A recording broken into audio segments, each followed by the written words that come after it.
TV news Sirajganj NSTV।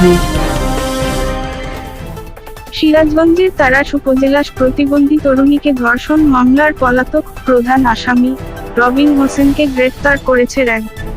বৃহস্পতিবার প্রায় রাত 12টার দিকে র্যাবের সদস্যরা উপজেলার ধোপাগাড়ি বাজার এলাকা থেকে তাকে গ্রেফতার করে।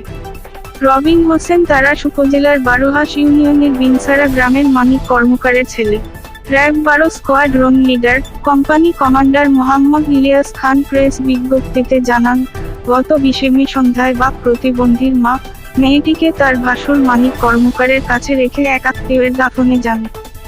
দাফন শেষে রাত 1টার দিকে বাড়িতে এসে দেখেন তার ভাসুর ও শাশুড়ি মেয়েটিকে নিয়ে ঘরে বসে আছেন। এই সময় তিনি শাশুড়িকে জিজ্ঞেস করেন কি হয়েছে। তখন শাশুড়ি বলেন, মানিকের ছেলে রবিন তার মেয়েকে ধর্ষণ করে পালিয়েছে। এই ঘটনায় প্রতিবন্ধীর মা বাদী হয়ে তাড়াশ থানায় ধর্ষণ মামলা দায়ের করেন। পরবর্তীতে র্যাবের সদস্যরা রবিনকে রাতে গ্রেফতার করে। তিনি আরও জানান, আটক রবিন হোসেনকে তাড়াশ থানায় সোপর্দ করার পরে আদালতের মাধ্যমে কারাগারে পাঠানো হয়েছে। সিরাজগঞ্জের সকল খবর সবার আগে জানতে চোখ রাখুন NSTV নিউজ সিরাজগঞ্জ।